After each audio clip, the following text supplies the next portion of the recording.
ونصلي على رسوله الكريم اما بعد. آزادی کو تلواروں کی آغوش میں پالا جاتا ہے، آبادی کو بربادی کے سانچے میں ڈھالا جاتا ہے.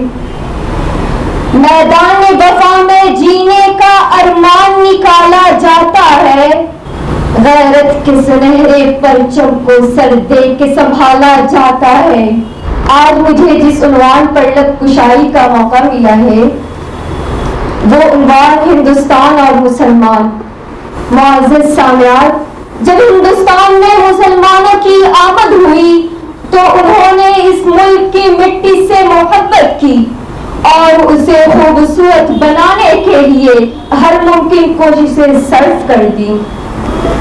ہندوستان کو بہتر تہذیب و تمدن سے آشنا کیا، اس ملک کی عظمت کا نشان لال قلعہ دیا، بلندی کی علامت قطب مینار دیا اور محبت کی مثال تاج محل عنایت کیا. ساون بدوش آئے آب حیات لے کر، تجھ کو بنایا ہم نے تقدیر کا سکندر، سکھلائی ہم نے تجھ کو افکار کی بلندی، الفت ادب سلیقہ تہذیب ہوش مندی. نشاتگی نے میری تجھ کو ہنسی بنایا، تیری ہنسی جبی کو پھر تاج سے سجایا. قلعہ وہ شاہی مسجد وہ امن کی علامت، شاہوں کی وہ رعایت سے بے پناہ الفت. حضرات گرامی، مسلمانوں نے اس ملک کو مذہبی رواداری اور امن و محبت کا ایسا ماحول بخشا کہ یہاں کا ہر شخص سکون کے ساتھ اپنی زندگی گزارتا اور ترقی کے خواب دیکھتا تھا. اس طرح 800 سالوں تک مسلمانوں نے اس ملک پر حکومت کی، جس کے کسی بھی دور میں اگر تعصب کی اینک اتار کر دیکھے تو عدل و انصاف ملے گا، امن و بھائی چارہ ملے گا اور مساوات و رواداری ملے گی. اسی لیے اس سنہرے دور کو سونے کی چڑیا کہا جانے لگا. تھا یاد ہر بشر کو یہ درس اپنا اپنا، مذہب نہیں سکھاتا آپس میں بیر رکھنا. پہچان بن گئی تھی تیری یہ اس جہاں میں، سونے کی تو ہے چڑیا سرسبز گلستاں میں. حضرات گرامی، پھر اس ملک پر ایک ایسا دور آیا جس میں اپنوں کی غداری اور غیروں کی عیاری کی وجہ سے یہ ملک انگریزوں کے قبضے میں چلا گیا اور صرف 100 سال کی مدتوں میں ملک کو لوٹ لیا گیا، یہاں کے امن کو برباد کر دیا گیا، جس کی داستان سنانے کے لیے ہزاروں صفحات کم ہے. ایسے وقت میں پھر ظالم انگریزوں کے خلاف انہی مسلمانوں نے آواز بلند کی جنہوں نے اس ملک کو سجایا تھا، جن کو ملک کی بربادی کا درد تھا، جس کے نتیجے میں چاندنی چوک سے لے کر خیبر تک کے ہر درخت پر علماء کی لاش لٹکی ہوئی تھی.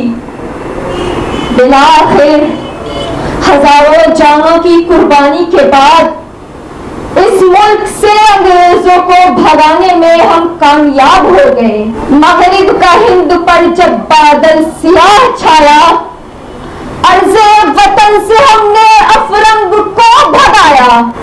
معزز سامعات، لیکن بدقسمتی سے آزادی کے چند سالوں بعد مذہب کے نام پر اس قدر گندی سیاست کی جانے لگی کہ ہمارا ملک پھر سے دولت کے پجاری چند سرمایہ داروں کے ہاتھ کا کھلونا بن گیا، جو تن کے اعتبار سے انگریزوں سے مختلف ہے لیکن من کے اعتبار سے ان سے بھی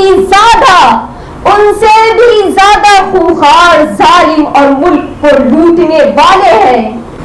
ایسے وقت میں ہماری ذمہ داری بنتی ہے کہ ہم ملک کے دشمنوں کی سازش کو سمجھیں، ایک بار پھر مشترکہ جدوجہد کے لیے آگے بڑھے اور ظالموں کو بتا دے کہ ہم بہادر کی اولاد کو بزدل اور حاکموں کی اولاد کو غلام سمجھنے کی بھول نہ کرے کہ تم ہٹلر مسولینی کے راہ پر چل کر ظلم کا بازار گرم کرنا چاہتے ہو تو یاد رکھو کہ یہ اٹلی نہیں ہے، یہ محبت کی سرزمین ہندوستان اور انقلاب کی دھرتی بھارت ہے، جس نے کبھی بھی نفرت کی روش کو برداشت نہیں کیا۔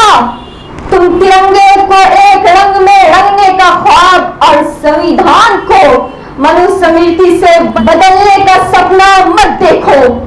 تم نے اگر جمہوریت کو داغدار کرنے کی کوشش کی تو یاد رکھو حضرت موہانی کی اولاد پھر سے انقلاب زندہ باد کا نعرہ لگانے کا حوصلہ رکھتی ہے، مہاتما گاندھی کے ماننے والے پھر سے تحریک چلانے کی صلاحیت رکھتے ہیں، اور ہمارا یقین ہے کہ اگر تم نے اپنے روش کو نہیں بدلی تو ہندوستان کی سرزمین تمہیں زیادہ دن برداشت نہیں کرے گی۔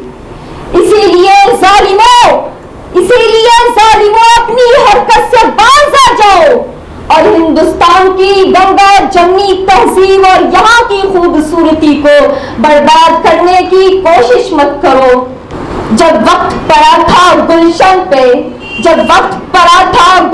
پہ ہم نے ہی لہو کا دان دیا، میرے ہی لہو کے چھینٹوں سے ہولی بھی منائی لوگوں نے۔ اللہ پاک ہندوستان کی حفاظت فرمائے اور یہاں کے پیار و محبت کو ہمیشہ قائم دائم رکھے، ملک عزیز کو ہر طرح کی ترقی سے نوازے اور ملک کی ترقی میں ہم سبھی کو اپنا رول ادا کرنے کی توفیق بخشے، آمین یا رب العالمین۔